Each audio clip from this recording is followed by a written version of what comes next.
Okay, last class में हम history का जो फिफ्थ क्लास हम लोगों ने देखा था मध्य प्रदेश इतिहास का। तो उसमें हम लोगों ने मेडिएवल हिस्ट्री वाला सेक्शन हम देख रहे थे और वो आखिरी सेक्शन था जिसमें हम लोगों ने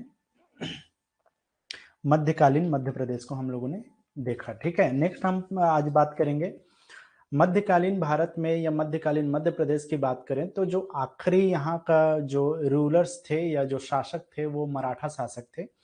और भारत में भी अगर हम देखें तो मध्यकाल का अंतिम पड़ाव या आप बोल सकते हो कि आप आधुनिक भारत के जो शुरुआती दौर था वो मराठों के साम्राज्य के या मराठों के जो अधीन था ज्यादातर हिस्सा। तो उसमें मध्य प्रदेश का भी जो है या मध्य प्रदेश के क्षेत्र में भी उनका प्रभाव रहा, या मध्य प्रदेश में तो बहुत सारा हिस्सा जो है मराठा शासकों के अंडर में रहा। तो उसको हम पहले डिस्कस करेंगे, देन उसके बाद में हम आधुनिक काल जो है शुरू करेंगे या मॉडर्न हिस्ट्री जो है शुरू करेंगे। ओके, सो ये मेडिएवल हिस्ट्री का जो है मराठा पीरियड है मध्यकालीन भारत का। ओके, कुछ इंपॉर्टेंट फैक्ट्स की अगर हम इसमें बात करेंगे हम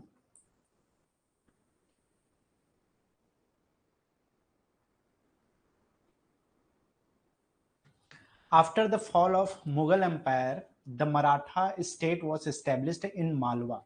देखो एक लंबा चौड़ा इतिहास रहा है और इसमें हर एक चीज को या हर एक पॉइंट को हमें जो है यहाँ पे ध्यान नहीं देना है।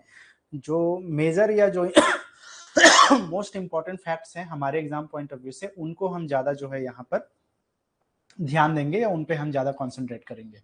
सो एक चीज तो हमें पता है कि मुगल साम्राज्य जब खत्म हुआ या मुगल एम्पायर जब खत्म हो रहा था उसी के बाद में जो है मराठा शासकों का जो है यहाँ पे क्षेत्र में प्रभाव पड़ा, अगर हम मध्य प्रदेश की बात करें तो। अदरवाइज जो है जो उस टाइम में रूलर थे मराठा सॉरी मुगल एम्पायर के जो औरंगजेब है और जो महाराज शिवाजी थे वो समकालीन माने जाते हैं, उन्हीं के टाइम का माने जाते हैं, है ना।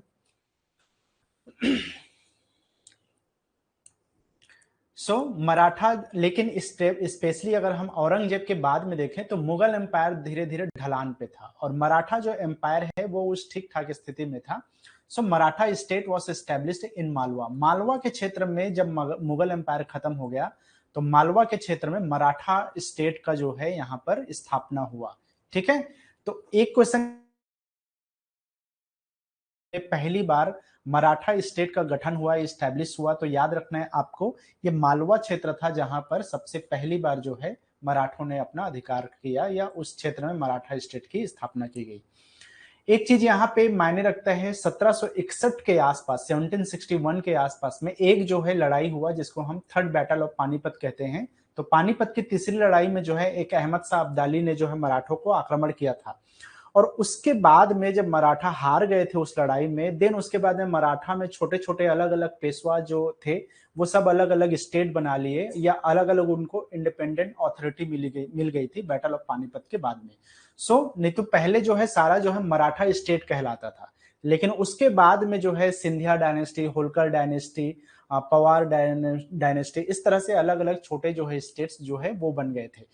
After this Scindia and Holkar got the independent authority. Initially देखा जाए तो सिंधिया और होलकर डायनेस्टी था जो स्वतंत्र एक अथॉरिटी उनको नॉर्थ इंडिया के आसपास के क्षेत्रों में मिल गया। इन अक्टूबर 1730 मल्हार राव होलकर, ये नाम आपको खास तौर पे याद रखना है, ये पहले ऐसे मराठा पेशवा थे जिनको जो है मालवा का अधिकार मिला था, या ये बोल सकते हो मालवा के क्षेत्र में इनको एक सनद होता था उस टाइम में। ठीक है, जैसे फ्यूड सिस्टम होता है उसी तरह का सनद बोला जाता है अलग अलग हिस्सों को मराठा कालीन में। तो इनको 5 सनद उस टाइम में दिया गया था और उन 5 सनद के हिसाब से जो है पहला जो क्षेत्र है मालवा क्षेत्र, वहां के ये एक इंडिपेंडेंट रूलर बन गए थे 1730 के आसपास में, अक्टूबर 1730 के आसपास में। ठीक है, और उसी के साथ में होलकर डायनेस्टी की जो है स्थापना हो गई। 1732 तक आते आते 5 अलग अलग जो है मराठा स्टेट बन गए थे मालवा के क्षेत्र में, जिसमें से एक है होलकर डायनेस्टी, दूसरे को बोला जाता है जीवाजी राव डायनेस्टी बोला जाता है, हालांकि ये उसी डायनेस्टी को बिलोंग करते थे लेकिन अलग अलग टाइम पीरियड के हिसाब से होलकर डायनेस्टी, जीवाजी राव डायनेस्टी, अनंत राव पंवार डायनेस्टी कहलाता है, देन उसके बाद में सिंधिया डायनेस्टी और ये जो है टुकोजी राव पंवार डायनेस्टी। इस तरह से छोटे छोटे अलग अलग स्टेट में जो है मध्य प्रदेश का मालवा जो क्षेत्र है वो विभाजित हो गया था।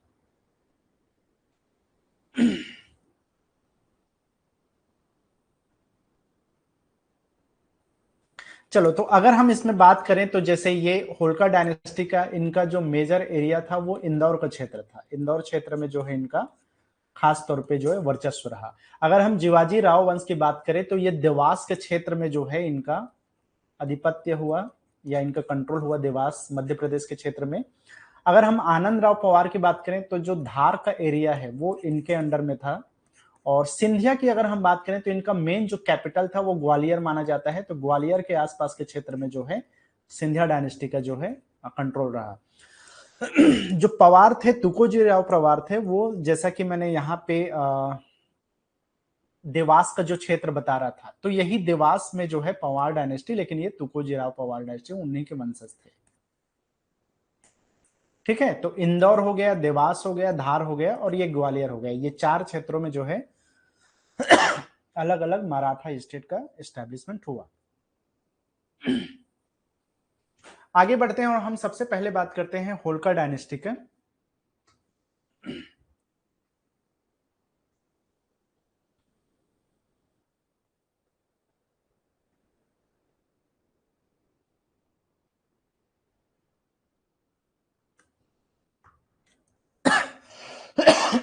चलो, देखो पहली बात तो ये आपको याद रखना है, 1727 में मल्हारराव होलकर को जो है 5 सनद दिया गया था मालवा का क्षेत्र को। 5 सनद और 5 महल क्षेत्र इसको कहा जाता है, महाल क्षेत्र।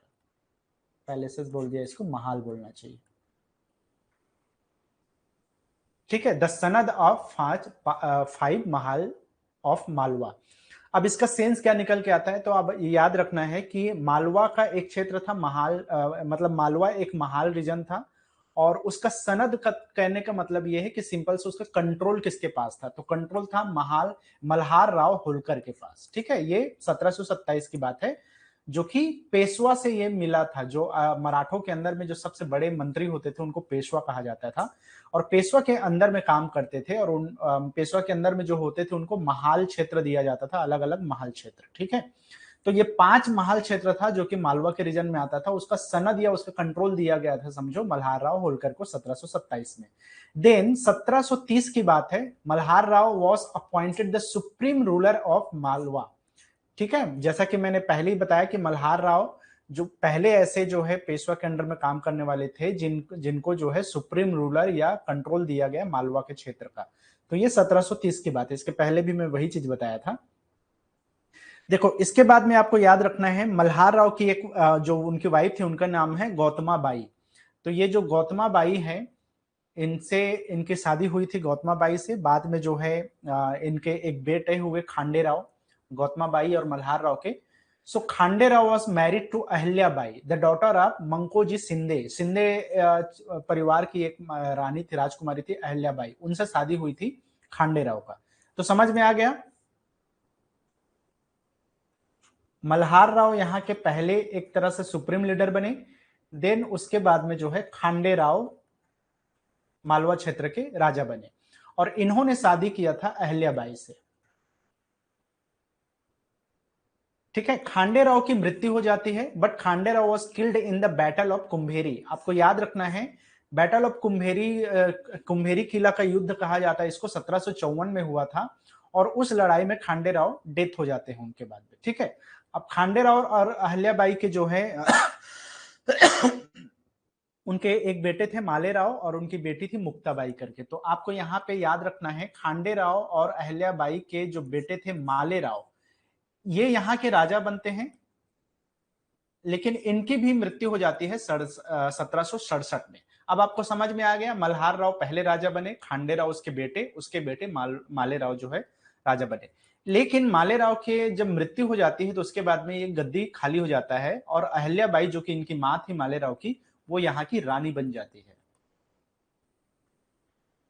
ठीक है, तो ये क्वेश्चन एमपीपीएससी में पूछता है, बताइए अहिल्याबाई कब जो है गवर्नेंस या प्रशासन का बागडोर अपने हाथों मिली। तो याद रखना है 1767 में इन्होंने अपने अंडर में ले लिया था पूरा गवर्नेंस, पूरा प्रशासन। Then Ahilyabai took over the range of governance in 1768 AD. ठीक है, 1767 में मालेराव की मृत्यु के बाद में उनकी माता अहिल्याबाई जो है यहाँ की एक तरह से बोल सकते हो शासन उनके हाथों में चला गया था। ज्यादातर क्षेत्रों में तो ऐसा था, या अलग अलग डायनेस्टी में जो राजकुमारियां या रानी होती थी वो कहीं ना कहीं जो है एक तरह से रूलर के तौर पे काम नहीं करते थे, कहीं ना कहीं उनके पति उनके बेटे को ही जो है राजा बनाया जाता है। लेकिन इसीलिए इसको रानी नहीं बोलते, बल्कि शासन को अपने हाथ में लिया या प्रशासन के बागडोर संभाली, ऐसे सेंटेंस से जो है बुक्स में आपको मिलेंगे। ठीक है।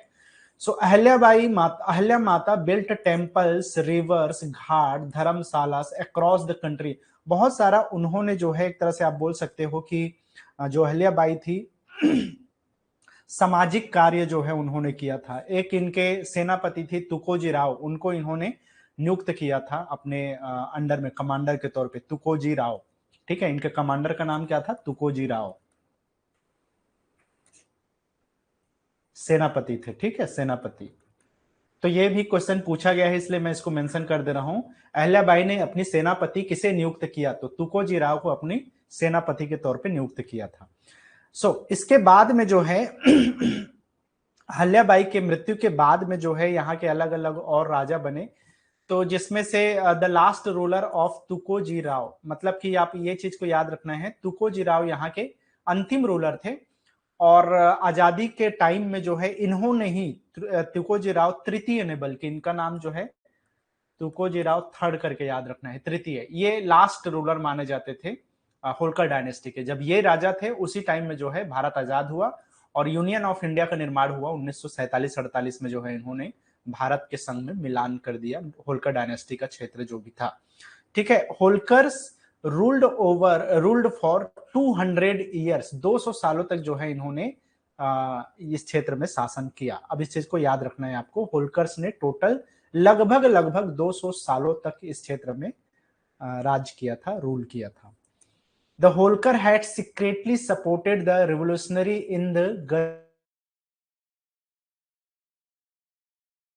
थे उस टाइम में जब 1857 की क्रांति हुई, तो जो क्रांतिकारी थे उनको इन्होंने एक तरह से बोलना चाहिए कि सीक्रेटली सपोर्ट किया था। ठीक है, खुले तौर पे ना सही, लेकिन सीक्रेटली इन्होंने सपोर्ट किया था क्रांतिकारियों को।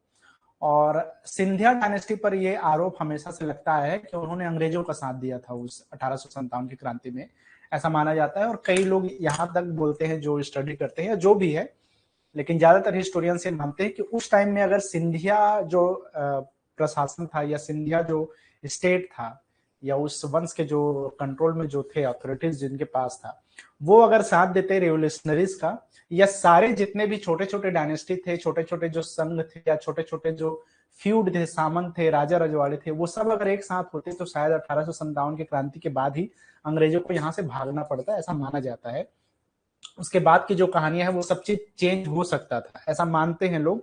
लेकिन जो हुआ नहीं उसके बारे में अब कुछ भी अलग से बात करने कोई मतलब है नहीं। ठीक है, हमारे एग्जाम पॉइंट ऑफ व्यू से क्या क्या चीजें आपको याद रखनी है? आपको याद रखना है कि मराठा पीरियड में मध्य प्रदेश के मालवा क्षेत्र में जो पहले यहाँ के सुप्रीम रूलर हुए उनका नाम है मल्हार राव होलकर। ठीक है, जिनको 5 सनद मिला था, सॉरी 5 जो है महाल का सनद मिला था मालवा क्षेत्र में पेशवा लोगों से, जो प्रधानमंत्री होते थे मराठा के, उनसे। ठीक है, 1730 में वो कंप्लीटली जो है सुप्रीम रूलर बने मालवा के। उनके बाद में उनके बेटे खांडेराव यहाँ के जो है राजा बने। अहल्याबाई से शादी की, खांडेराव की मृत्यु हो गई, उनके बेटे मालेराव राजा बने, मालेराव की मृत्यु हो गई बैटल ऑफ कुंभेरी में। ठीक है, देन उनके बेटे के बाद में, मृत्यु के बाद में, अहल्याबाई इस क्षेत्र को अपने शासन को अपने हाथों में ले लिया। उन्होंने तुकोजी राव को सेनापति नियुक्त किया। जो अंतिम राजा थे उनका नाम है तुकोजी राव तृतीय, जिन्होंने 1948 में जो है यूनियन ऑफ इंडिया में इस क्षेत्र को भारत संग में मिलाया था। ठीक है, होलकरों ने 200 सालों तक राज किया था। 1857 की क्रांति में इन्होंने जो है इसको, रेवोल्यूशनरीज को, क्रांतिकारियों को सपोर्ट किया था सीक्रेटली, गुप्त रूप से। नेक्स्ट जो इसी टाइम के जो बड़े डायनेस्टी में से एक माना जाता है, अब 4-5 अलग अलग छोटे छोटे डायनेस्टी में अब डिवाइडेड थे, तो उसमें से एक है सिंधिया डायनेस्टी। ठीक है, सिंधिया के बाद में अगर हम बात करें तो इसके जो संस्थापक थे उनका नाम है राणोजी सिंधिया। तो ये खास तौर पे याद रखना है, राणोजी सिंधिया जो है सिंधिया डायनेस्टी के संस्थापक माने जाते हैं, सिंधिया वंश के। ठीक है, इनको जो मालवा के पेशवा थे उस टाइम में, तो एक भाग को 1731 में इनको दिया था। जैसे 5 जो महाल क्षेत्र है वो मिल गया था जो होलकर है, मल्हार और होलकर उनको, लेकिन एक हिस्सा था जिसको पेशवा ने इनको दिया था, राणोजी सिंधिया को। 1731 में राणोजी सिंधिया का देहांत हुआ था 1745 एडी में। देन उसके बाद में जो है 1761 में जो पानीपत की लड़ाई हुई थी उसमें वो हार गए थे मराठा जो थे वो। देन उसके बाद में जो है एक राजा बने इस क्षेत्र में, उनका नाम है महादजी सिंधिया। मतलब कि ये जो सिंधिया डायनेस्टी के नेक्स्ट जो रूलर बने उनका नाम है महादजी सिंधिया। ठीक है, इनके बारे में ये कहा जाता है कि जब पानीपत की लड़ाई चल रही थी उस टाइम में यही इस वंश के शासक थे और उन्होंने युद्ध भूमि को छोड़ के भाग गए थे, ऐसा माना जाता है। महादजी सिंधिया जो है फ्लेड फ्रॉम द बैटलफील्ड, युद्ध भूमि से भाग गए थे। उस टाइम में एक जाट सरदार हुआ करते थे जिनका नाम है लोकेंद्र सिंह ने इस युद्ध के बाद में, इस लड़ाई के बाद में जो है ग्वालियर का जो फोर्ट था उसको जीत लिया था, ऐसा मानते हैं। ठीक है, लेकिन 1765 में इस लड़ाई के, पानीपत की लड़ाई के 4 साल बाद में महादजी सिंधिया ने वापस जो है ये ग्वालियर के किला अपने हाथ में ले लिया था और देन उसके बाद में उन्होंने रीएस्टैब्लिश किया था मराठा के शक्तियों को, power, reestablish the power of Marathas in central and northern India. जो सेंट्रल इंडिया है और नॉर्दर्न इंडिया है, इस क्षेत्र में वापस मराठों को इन्होंने पुनर्स्थापित किया, रीएस्टैब्लिश किया महादजी सिंधिया ने। तो एक नाम है राणोजी सिंधिया और दूसरा नाम है महादजी सिंधिया, ये दोनों नाम आपको याद रखना है। महादजी सिंधिया जो है बैटलफील्ड को छोड़ के भागे थे, उसके बाद में गुजरात किले पर लोकेंद्र सिंह का जो है कब्जा हो गया था जो कि जाट सरदार माने जाते हैं, और 1765 में वापस इन्होंने इसको लेने में सक्षम हुए महादजी सिंधिया और उन्होंने कैपिटल बनाया उज्जैन को। ठीक, ये बात याद रखने वाली बात यह है कि महादजी सिंधिया ने सिंधिया डायनेस्टी का किसको राजधानी बनाया, तो उज्जैन को इन्होंने राजधानी बनाया जब वापस इन्होंने रीएस्टैब्लिश किया ग्वालियर के किले को। एक बात और यहाँ पे याद रखना है, उस टाइम में मुगल रूलर थे जिनका नाम है शाह आलम। तो शाह आलम को जो है फ्री करने में, उस टाइम में गुलाम कादिर थे, उन्होंने शाह आलम को जो है कैद कर लिया था और उसी टाइम में जो है ये गुलाम कादिर जो है पानीपत की लड़ाई के साथ में आए थे। ठीक है, अहमद साहब अब्दाली के साथ में। तो उन्होंने जो है शाह आलम जो कि मुगल एम्पायर के रूलर थे उनको जो है कैद कर लिया था, तो महादजी सिंधिया ने उनको जो है छुड़ाया था, फ्री करवाया था। महादजी का डेथ हुआ 1794 ईस्वी में। इसके बाद में जो है दौलत राव सिंधिया जो है यहाँ के, दौलत राव सिंधिया ने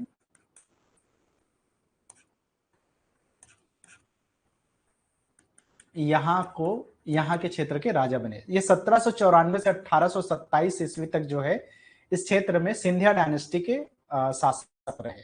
become the successor and made Gwalior the capital. अब जैसे मतलब कि महादजी सिंधिया ने उज्जैन को अपना कैपिटल बनाया था, दौलत राव सिंधिया ने ग्वालियर को अपना कैपिटल बनाया। अब आपको याद रखना है क्वेश्चन क्या क्या आ सकता है। एक तो ये कि यहाँ के सिंधिया डायनेस्टी के फाउंडर कौन थे, राणोजी सिंधिया। कौन जो है बैटलफील्ड को छोड़कर भागे थे, तो महादजी सिंधिया। ठीक है, इसके बाद में आपको याद रखना है किसने जो है उज्जैन को राजधानी बनाई सिंधिया डायनेस्टी के लिए, महादजी सिंधिया आपको याद रखना है। किसने जो है शाह आलम को छुड़ाया था, तो वो भी महादजी सिंधिया। ठीक है, इसके बाद में आपसे पूछे कि ग्वालियर को राजधानी किसने बनाई, तो दौलत राव सिंधिया ने जो है राजधानी बनाई, किसको, ग्वालियर को। ठीक है, अब ये जो दौलत राव थे इनका कोई बेटा नहीं था, तो उन्होंने जो है दत्तक पुत्र लिया और बाद में जो है एक जकोजी सिंधिया करके थे, उनको जो है दत्तक पुत्र के रूप में यहाँ के शासक बने, जकोजी सिंधिया। उनके जो बेटे थे वो दत्तक पुत्र था जयाजी राव करके एक राजा हुए थे। ठीक है, अब उसी चीज को याद रखना है, मैं बाकी चीजों को स्किप किया हूं, तो सीधा सीधा यहाँ पे देख सकते हो। At the time of rebellion in 1857, 1857 के टाइम में जो है रूलर थे ग्वालियर के, उनका नाम है जयाजी राव सिंधिया। मतलब कि सिंधिया डायनेस्टी के कौन थे, जयाजी राव सिंधिया। क्वेश्चन क्या बनता है, 1857 के क्रांति के समय सिंधिया डायनेस्टी के राजा कौन थे, तो याद रखना है जयाजी राव सिंधिया जो है यहाँ के राजा थे और उन्हें नहीं जो है ब्रिटिशर्स का जो है उस टाइम में मदद किया था, या ब्रिटिश गवर्नमेंट का जो है उन्होंने हेल्प किया था, ऐसा माना जाता है जयाजी राव सिंधिया ने। ठीक है, सो इसके बाद में जो लास्ट जो रूलर्स थे उनमें से एक तो आपको याद रखना है जीवाजी राव सिंधिया। और जैसे कि मैं बता रहा था कि 1948 में आजादी के बाद 1947-48 के बीच में जितने भी हमारे यहाँ वो थे राजा रजवाड़े और अलग अलग रियासतें थी, उनको सेंट्रल इंडिया में या जो हमारे भारत संघ है उसमें जो है मिलाया जाना था। तो भारत संघ में सिंधिया डायनेस्टी को किसने मर्ज करने में जो हेड थे उस टाइम में, उसके लिए एक मध्य भारत करके एक वो बना था, सेंट्रल इंडिया करके जो है एक संघ बना था, जिसमें भारत के जितने भी मध्य भारत के, स्पेशली मध्य प्रदेश छत्तीसगढ़ वाला जो एरिया था, उसमें 25 जो रियासतें थी उनका एक तरह का जो है वो संघ था। ठीक है, उस संघ के जो है पहले हेड बने थे जीवाजी राव सिंधिया। तो ये भी एक क्वेश्चन है, बताइए कि मध्य भारत के जो राजाओं का संघ था, ठीक है, उसके हेड कौन थे? तो जीवाजी राव सिंधिया थे, जो मध्य भारत के राजाओं के सम्मेलन का जो एक संघ बनाया गया था उसके ये मुखिया थे। ठीक है, चलो इसके बाद में आपको याद रखना है राज प्रमुखों का संघ कहा जाता है इसको, सेंट्रल इंडिया के हेड जो बने थे उसको राज प्रमुखों का संघ। अब ये राज प्रमुखों का संघ क्या है? संघ का राज प्रमुखों का संघ मतलब जितने भी राजा रजवाड़े हुए थे 25 रियासतों के, उन सभी राजा रजवाड़ों का एक संघ बनाया गया जिसको राज प्रमुख का संघ कहा जाता है। तो उसके हेड बने जीवाजी राव सिंधिया। सो जीवाजी राव सन्स माधव राव सिंधिया, ये जो है उस टाइम में लास्ट रूलर माने जाते हैं। अगर देखें आजादी की लड़ाई के समय के पहले की बात है, तो 1948 के बाद में जब ये संघ के हिस्से हो गए पूरे रियासतें, उसके बाद में राजा बने इस डायनेस्टी के, उनका नाम है माधवराव जी सिंधिया। और माधवराव सिंधिया जो है ग्वालियर के सांसद भी बने, ग्वालियर के क्षेत्र से। एयर क्रैश में इनकी मृत्यु हो गई थी माधवराव सिंधिया की। ठीक है, माधवराव सिंधिया के जो बेटे हैं ज्योतिरादित्य सिंधिया, आप लोगों ने नाम जरूर सुना होगा। वर्तमान में देखा जाए तो वो मिनिस्टर हैं civil aviation and steel in second Narendra Modi ministry.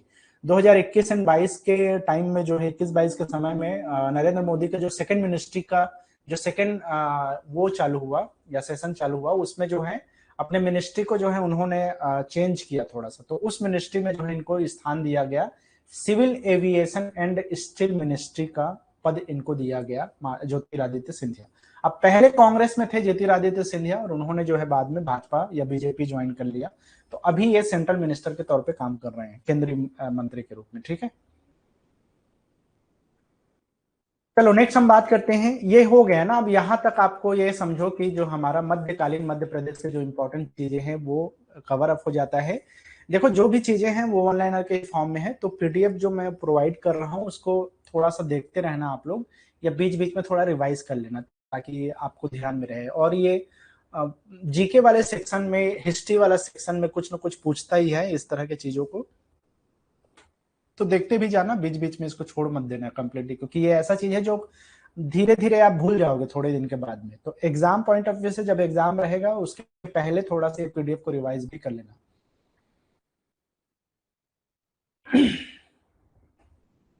चलो आधुनिक काल की अगर हम बात करें, मध्य प्रदेश और आधुनिक काल में क्या क्या चीजें हुई, क्या क्या चीजों को आपको ध्यान में रखना है।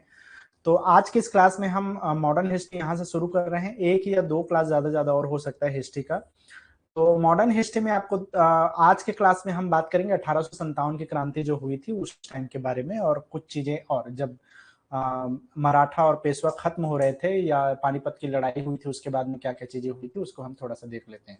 सो the British defeated Peshwa Holkar and Scindia and Bhonsle in 4 wars. अलग अलग 4 लड़ाइयां लड़ी गई थी अंग्रेजों और पेशवा के बीच में, होलकर्स के बीच में, सिंधिया डायनेस्टी और भोसले डायनेस्टी के बीच में। और कंप्लीटली ये बोल सकते हो कि जो पूरा मराठा जो टाइम था वो धीरे धीरे खत्म होने लगता है और ब्रिटिश के अंडर में सारा चीज आ जाता है। सो the British snatched away eastern Nimar. सबसे पहले तो जो पूर्वी निमाड़ का क्षेत्र था उसको इन्होंने एक तरह से बोल सकते हो कि छीन लिया था। टिमरनी करके जो एरिया था इसी निमाड़ के आसपास के क्षेत्र में, उसको इन्होंने सिंधिया से छीन लिया था और सेंट्रल प्रोविंस के अंतर्गत इसको मिला दिया था। ठीक है, मध्य प्रांत के अंतर्गत जो है मिलाया गया था। सेंट्रल प्रोविंस कहलाता था ये पूरा मध्य भारत का, या मध्य प्रदेश, छत्तीसगढ़, नागपुर का क्षेत्र, ये सब सेंट्रल प्रोविंस या मध्य प्रांत कहलाता था। क्योंकि ब्रिटिशर्स के समय में या ईस्ट इंडिया कंपनी के समय में अलग अलग प्रांतों में बांट दिया गया था क्षेत्रों को। हर एक प्रांत के क्षेत्र में अलग अलग रियासतें होती थी और वो सारे रियासतों के जो राजा रजवाड़े होते थे वो कहीं ना कहीं ब्रिटिश के अधीन ही काम करते थे। और एक सहायक संधि करके एक संधि या अलायंस उस टाइम में लिया गया था, अंग्रेजों के द्वारा लाया गया था, जिसके अंतर्गत एक तरह से राजा जो होता था वो सिर्फ नाम मात्र का राजा होता था, पूरा कंट्रोल ब्रिटिशर्स के हाथों में होता था। सो मध्य प्रदेश की अगर बात करें तो ब्रिटिश ने पेशवास को, होलकर, सिंधिया, भोसले, इन सभी को अलग अलग 4 लड़ाइयां लड़ी गई, उसमें मराठों को कंप्लीटली पराजित कर दिया गया।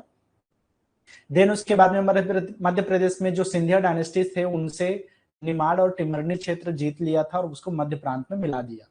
The British also limited Holkar and accepted the small Kings of Central India. अब ये बोल सकते हो कि जो अंग्रेज थे उन्होंने होलकर को भी एक तरह से लिमिटेड कर दिया, उनके क्षेत्र को, उनकी अधिकार छीन लिए, उनका जो पावर था उसको अपने हाथों में ले लिया। और सेंट्रल इंडिया के आसपास के जो छोटे छोटे राजा होते थे, जो मराठों के अधीन थे कहीं ना कहीं पहले, वो अगर मराठों को हरा दिए तो जाहिर सी बात है उसके अधीन जो छोटे छोटे राजा थे वो लोग भी क्या हो गए, मराठों के अगेंस्ट हो गए और उनमें फूट डाला गया। So who were feudatories under the Marathas as king and divided them, कहीं ना कहीं उनमें फूट डाला गया और वो कहीं ना कहीं मतलब कि मराठों के अगेंस्ट हो गए जो छोटे छोटे राजा है, और ब्रिटिशर्स ने उन्हें सपोर्ट किया। तो एक तरह का फूट डालो राज करो वाला नीति जो है, डिवाइड एंड रूल वाला जो चक्कर है वो यहाँ पे चला। सेंट्रल इंडिया एजेंसी, मध्य भारत में सेंट्रल इंडिया एजेंसी स्थापित किया गया। Central India agency was establish in central India.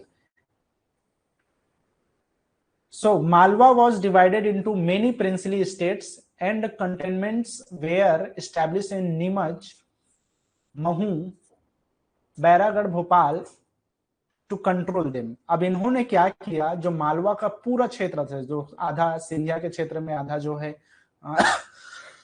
Holkars के अंडर में आते थे, उन सभी को इन्होंने मिला करके क्या बना दिया, रियासत बना दिया, प्रिंसली स्टेट्स बना दिया। ठीक है। और कुछ क्षेत्रों को जो है छावनी में तब्दील कर दिया। अब छावनी वो क्षेत्र होता है जो कहीं ना कहीं सेना के अंतर्गत आते थे या सेना के अंडर में सीधे सीधे कंट्रोल में होते थे। ठीक है। सो कंटेनमेंट्स बनाए गए, छावनी बनाया गया किन किन क्षेत्रों में, नीमच के क्षेत्र में, महू के क्षेत्र में, इसके अलावा बैरागढ़ जो कि भोपाल एरिया आता है, और इन्हीं सभी क्षेत्रों में जो है इन्होंने अपना नियंत्रण बना लिया। सो क्या चीजें याद रखना है, मालवा को इन्होंने तब्दील कर दिया छावनी में और रियासत में। In 1804 AD subsidiary Sindh was formed between Lord Wellesley and Scindia. ये सिंध नहीं, अलायंस बोलना चाहिए इसको। ठीक है। तो 1804 में इन्होंने सब्सिडरी अलायंस, या फिर इसको हम बोलते हैं सहायक संधि।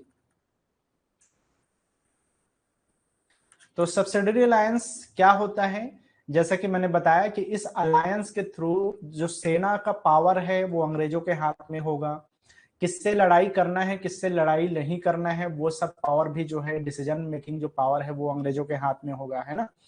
और हमेशा एक सेना जो है, अंग्रेजों की सेना हमेशा उस राज घराने के आसपास में तैनात रहेगा। ये तमाम चीजें जो है इस अलायंस के थ्रू, इस संधि के थ्रू जो है मानने पे मजबूर किया गया वहां के जो राजा होते थे उनके पास। तो एक तरह से बोल सकते हो राजा सिर्फ नाम मात्र का है, इस अलायंस के थ्रू कंप्लीटली जो है कंट्रोल ब्रिटिशर्स के हाथों में चला गया। तो देख सकते हो लॉर्ड वेलेजली उस टाइम में जो है एक तरह से बोल सकते हो कि गवर्नर थे भारत के, उसने और सिंधिया के बीच में, उन दोनों के बीच में जो है ये सब्सिडरी अलायंस 1804 में हुआ। डलहौजी उस टाइम में जब वो बने, गवर्नर बने वेलेजली के बाद में, तो डलहौजी का तो सीधा सा पॉलिसी था, हड़प नीति था उनका। ठीक है। तो यूरोपियन पॉलिसी भी कहा जाता है, यूरोपियन पॉलिसी कहा जाता है। तो ये यूरोपियन पॉलिसी या हड़प नीति जो है डलहौजी की नीति थी। इसके तहत उसने बहुत सारे क्षेत्रों को अपने अधिकार में कर लिया था, जिससे बहुत सारे राजाओं में एंगर था, गुस्सा था उनके अगेंस्ट, डलहौजी के अगेंस्ट, क्योंकि उसने हड़प नीति लाया था। ठीक है। तो एक तरह से आप बोल सकते हो कि मॉडर्न हिस्ट्री में शुरुआत में सिंधिया, होलकर, भोसले, इन सभी को अलग अलग युद्धों में हराया गया, मराठों को हराया गया और तमाम क्षेत्र अंग्रेजों ने अपने अधिकार कर लिया। स्पेशली ईस्टर्न निमार और टिमरानी क्षेत्र जो सिंधिया के अंडर में था उसको मध्य प्रांत में मिला दिया गया। होलकर्स को भी जो है लिमिटेड कर दिया गया और उनके जो राजा थे उनको जो है एक तरह से कंट्रोल में ले लिया गया और छोटे छोटे राजाओं के बीच में फूट डाल दिया गया। ठीक है, सेंट्रल इंडिया एजेंसी की स्थापना की गई और इसके अलावा जो प्रिंसली स्टेट है उसमें बांट दिया गया, मालवा को अलग अलग प्रिंसली स्टेट में बांटा गया और अलग अलग छावनी में तब्दील कर दिया गया। जो छावनी बने वो नीमच में बना, महू में बना और बैरागढ़ में बना। तो ये तीनों का नाम याद रखना है, नीमच, महू और बैरागढ़ में छावनी बनाए गए।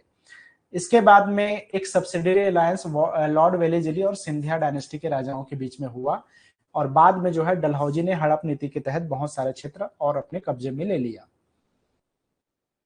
चलो, इसी सब चीजों से एक चीज पता चलता है कि जितना सहायक संधि के नुकसान थे उससे ज्यादा हड़प नीति लाया गया और हड़पा गया, फूट डालो की नीति लाया गया, राजाओं के बीच में फूट डाला गया। इन सभी चीजों से धीरे धीरे यहाँ के राजा रजवाड़ों में, यहाँ के आम जनता में, किसानों में, व्यापारियों में कहीं ना कहीं एक रोष था अंग्रेजों के अगेंस्ट और उसी का एक रिजल्ट देखने को मिला, वो मिला 1857 की क्रांति में। ठीक है, सो revolution of 1857 and Madhya Pradesh, 1857 की क्रांति और मध्य प्रदेश में क्या इसके अलग अलग इंसिडेंट हुए उसको हम थोड़ा सा देखते हैं। देखो, सबसे पहले आपको याद रखना है 1824 में एक जो चंद्रपुर करके एरिया है जो सागर डिस्ट्रिक्ट में पड़ता है, वहां पे एक राजा हुआ करते थे जवाहर सिंह बुंदेला, मतलब बुंदेला डायनेस्टी के राजा थे समझो, उन्होंने बगावत की थी। सो 1824 Jawahar Singh Bundela of Chandrapur rebelled against the British. ये चीज आपको याद रखना है, जवाहर सिंह बुंदेला ने 1824 में अंग्रेजों के अगेंस्ट में जो है रिवोल्ट किया था। Revolts also started in the area of Sagar, Damoh, Narsinghpur, Jabalpur, Mandla, Hoshangabad, इन सभी क्षेत्रों में भी छोटे छोटे रिवॉल्ट्स होने लग गए थे अंग्रेजों के विरुद्ध। The messengers of Tatya Tope and Nana Sahib Peshwa spread national sentiments by roaming in Gwalior, Mhow, Neemuch, Mandsaur, Jabalpur, Sagar, Damoh, Bhopal and Vindhya region. कहने का मतलब ये है कि जो तात्या टोपे और नाना साहब पेशवा थे, उनके जो संदेश वाहक होते थे, मैसेंजर्स होते थे, उन्होंने घूम घूम कर लोगों में कहीं ना कहीं राष्ट्रीय भावना को एनहांस करने का, उनमें जो है स्प्रेड करने का, नेशनल सेंटिमेंट्स को स्प्रेड करने की कोशिश की। किनके मैसेंजर? तात्या टोपे और नाना साहब जो पेशवा थे, उनके अलग अलग क्षेत्रों में घूम घूम कर उन्होंने राष्ट्रीय भावनाओं को जगाया था लोगों में। The message started B conveyed among the soldiers, farmer and villagers. कहीं ना कहीं जो सैनिक थे, जो मजबूरी वश ही सही अंग्रेजों के अधीन काम कर रहे थे, जो किसान थे, जो ग्रामीण लोग थे, उन सभी में जो है इसको फैलाया गया अलग अलग क्षेत्रों में। किसके थ्रू फैलाया गया? रोटी और कमल के फूल के माध्यम से, through bread and lotus flower. ये खास तौर पे आपको याद रखना है, आपसे पूछा जा सकता है कि बताइए 1857 की क्रांति के समय मध्य प्रदेश के किसानों को, ग्रामीणों को जागरूक बनाने के लिए किसके थ्रू मैसेज फैलाया गया? तो ब्रेड एंड लोटस फ्लावर के थ्रू, रोटी और कमल फूल के थ्रू जो है उसकी सहायता से लोगों में जो है इसको एक तरह का मैसेज कन्वे किया गया था। On 3rd June 1857 rebellion broke out in Neemuch containment. अब आपको ध्यान रखना है कि सबसे पहले भारत में तो जो मंगल पांडे हैं उनके थ्रू जो है एक तरह से ये जो रिबेल है वो शुरू हुआ था। मध्य प्रदेश की अगर हम बात करें तो ये 3 जून 1857 में स्पेशली नीमच के क्षेत्र में जो है ये शुरू हुआ। 1857 की बात है ये, ठीक है। तो 3 जून को ये शुरू हुआ था, जो कि भारत में जो है वो मार्च में ही शुरू हो गया था। यहां पर अगर हम बात करें मध्य प्रदेश में तो ये जून में जाकर के शुरू हुआ था। There was a rebellion in Mandsaur also, यहाँ पे मंदसौर के क्षेत्र में भी जो है रिबेल हुआ था। 14 जून 1857 को जो है ग्वालियर जो छावनी था, ये पहले नीमच छावनी में शुरू हुआ। क्वेश्चन क्या बनेगा? आपसे पूछेगा मध्य प्रदेश में 1857 की क्रांति किस छावनी से शुरू हुआ?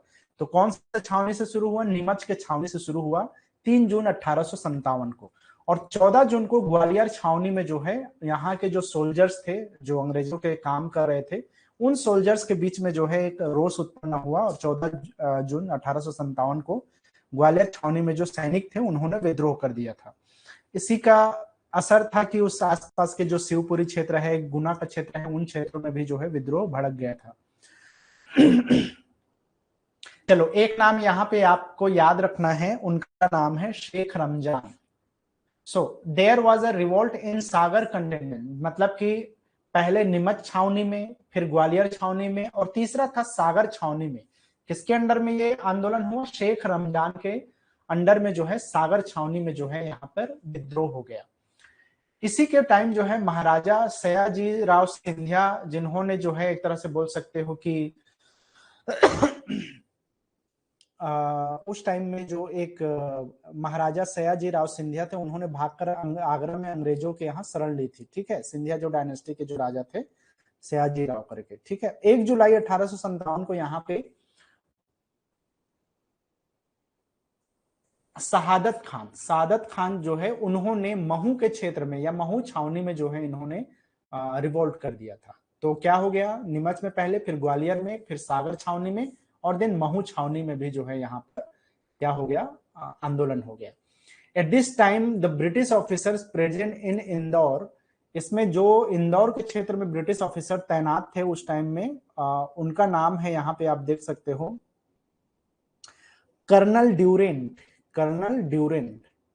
और स्टुअर्ट। ये दोनों लोग का नाम यहाँ पे आपको याद रखना है। ये भाग गए थे डर के क्रांतिकारियों से, कर्नल ड्यूरेंट और स्टुअर्ट। पूछा जा चुका है कि कौन से 2 अधिकारी थे जो सीहोर के हमारे भाग गए थे। ठीक है, कहा सीहोर भाग गए थे इस क्षेत्र से, कर्नल ड्यूरेंट और Stuart. The Begum of Bhopal gave protection to the British. अब ये भी थोड़ा सा समझने वाली बात यहाँ है। भोपाल में बेगम थी, और भोपाल की जो रानी थी समझो, उन्होंने ब्रिटिशर्स को प्रोटेक्शन दिया था, अंग्रेज अधिकारियों को प्रोटेक्शन दिया था। जैसे सिंधिया के बारे में है, उसी तरह से भोपाल की बेगम के बारे में भी ये है।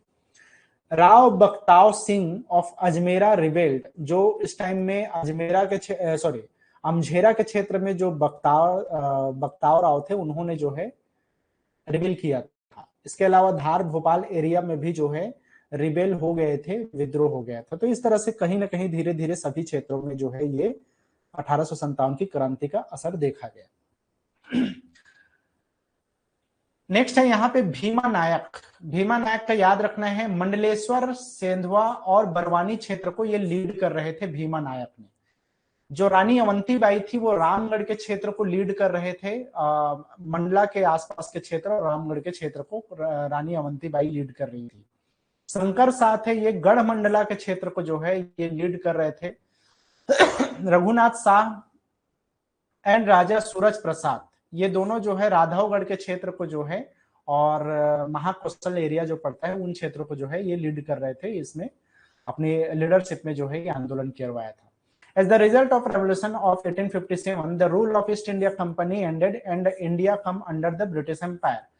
देखो 1857 की क्रांति के पहले जो एक कंपनी था, ईस्ट इंडिया कंपनी, जो कहीं ना कहीं अंग्रेजों की ही कंपनी थी, जिसमें अंग्रेजों का या ब्रिटिश एम्पायर का सीधा सीधा जो है कंट्रोल नहीं हुआ करता था। तो ये पूरी जो लड़ाई वड़ी है वो सब चीज ईस्ट इंडिया कंपनी के टाइम में हुआ। 1857 के क्रांति के बाद जो है ईस्ट इंडिया कंपनी को बंद कर दिया गया, और सीधे सीधे जो है ब्रिटिश एम्पायर के तहत आ गया भारत का जो प्रशासन है या इसका जो कंट्रोल है वो। ठीक है, तो ईस्ट इंडिया कंपनी यहां से खत्म होता है, और इसके बाद में ब्रिटिश क्राउन का जो है राज शुरू हो जाता है। अब महारानी के अंतर्गत आता है ये तमाम जो भारत का एरिया है वो। The British provided protection by making subsidiary treaties with the princely state of Central India, the Bhopal Nawab and Vindhya princely state. अब इस क्षेत्र की अगर हम बात करें तो मध्य प्रदेश का जो रियासती क्षेत्र था, जिसमें भोपाल के जो नवाब थे और विंध्या प्रिंसली स्टेट के जो राजा होते थे, उनके साथ में भी सब्सिडियरी ट्रीटीज, या जिसको हम सब्सिडियरी अलायंस या सहायक संधि कहते हैं, इसके तहत कंट्रोल में ले लिया गया। हालांकि ये विश्वास दिलाया गया कि अब जो है ज्यादा आपके ऊपर टॉर्चर नहीं किया जाएगा, लेकिन ऐसा था नहीं। बेसिकली था तो वही गुलाम बनाने का ही एक वो था, लेकिन अब ईस्ट इंडिया कंपनी नहीं था, अब ब्रिटिश क्राउन के अंतर्गत आ गए थे तमाम जो एरिया है वो।